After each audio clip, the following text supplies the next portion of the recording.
Hi guys, welcome back to my channel Lush Gardener. A very frequently asked question is when I tend to water my succulent, the next day itself my succulent starts dropping its leaves. Now there could be a couple of factors behind that, but one of the most common reason why this happens is when you tend to overwater your succulent. But yes, a lot of times people say, but I haven't watered my succulent for a week, but still it's dropping its leaves after I water. Now the problem over here is your soil mix, or you are not letting your soil dry completely. For example, you can see these are the two succulents right in front of you. I haven't watered them from a very long time. The succulent soil is completely bone dry. Now if you're not very sure if your soil is dry or not, it's always better to use a stick. Poke it at the edge of the soil and you will get an idea, fair idea of whether your soil is dry or not. Now I have a good experience of my soil mix. I'm very well versed with the soil mix that I have, and I know exactly when my soil tends to dry out completely. As you can see over here, now of course by looking at the soil from the upper layer, you will be able to realize that definitely this soil is completely bone dry. Yes, this soil is completely bone dry. If I'm going to just take a small little pin and I try to clear off the soil from the sides, you will be able to see that the soil is completely bone dry. At the same time, you can also see how loose and porous my soil is. With a very slightest touch, you can see how the soil tends to move. A lot of people do not have a soil that tends to look like this. When you tend to poke anything into the soil is so compact that it doesn't even move. So that kind of soil mix is very dangerous for your succulent. You have to always ensure that your soil mix is loose and porous, just like the way mine is. Now coming back to the reason why the leaves tend to fall on the next day after watering it. Now guys, this is related with overwatering. Basically your upper layer of soil is completely bone dry, but the soil is not completely dry at the bottom. So there is still a little bit of moisture at the base of the pot, and then when you go ahead and do watering, you have not let the soil dry out completely, due to which the succulent starts absorbing that excess water. Remember, succulents do not know when to stop absorbing water. They will continue absorbing water until they can no longer hold that water, and that's when they start to drop their leaves. That's why it is extremely important that you wait for the soil to be completely bone dry.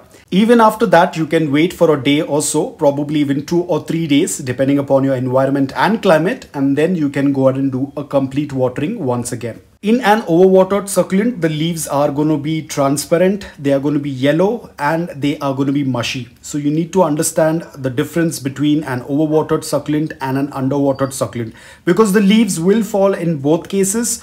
The leaves that fall in an underwatered succulent are more opaque. They are also yellow, but they are opaque. They can be soft, but the most important thing is transparent and opaque. In an overwatered succulent, the leaves are going to be transparent, and in an underwatered succulent, or let's say if your succulent is getting acclimated in the new environment, the leaves will turn yellow and fall off, but they are going to be opaque. So you need to understand the difference between both. So be very extremely careful while you're watering. Don't be in a hurry. A lot of people tend to get scared that, their succulent is going to die because they have not watered it for a very long time. Always remember, the water is stored in the leaves. You can still revive your underwatered succulent, but you cannot revive an overwatered succulent. Don't be in a hurry, because the moment you are going to add water to the soil, it will take a lot of time for that soil to dry. If the soil is already moist beneath, you are adding too much of water to the soil, and hence this will result in overwatering your succulent. Overwatering necessarily does not mean watering your succulent every day. The key thing over here is that you have to wait for the soil to be completely bone dry. Now here, as you can see, I have already completed with the watering because my soil mix was completely dry.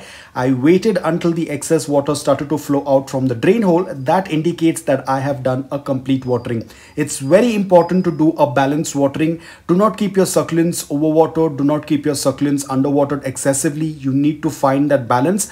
Again, as I said, this all comes through experience. It's not going to happen that you're going to learn about it overnight. It takes a little bit of time, and once you get a hands-on experience on it, it is going to be pretty simple. Now that's what I'm going to do with the other pot as well. I will water until the water starts running from the drain hole. You do not need to be worried about watering, because it has nothing to do with the death or rotting of your succulent. The most important thing is that your soil should dry out completely before you water it once again. Now guys, this is pretty simple. Again, as I said, this all depends upon your environment and climate. For some people, the soil might take a little bit longer to dry. For me, it takes a little bit faster during the summers. So the watering frequency also changes from city to city, from season to season. It all differs a lot. So you have to be extremely careful. But it is pretty simple. All you have to do is wait for the soil to be completely bone dry. Wait for another couple of days and you will be able to handle them much easily. So guys, that's all about it. I hope that this video was helpful to you. If it was, please hit the like button. And if you're new to my channel, please consider subscribing to it. Until then, take care, stay safe and keep propagating.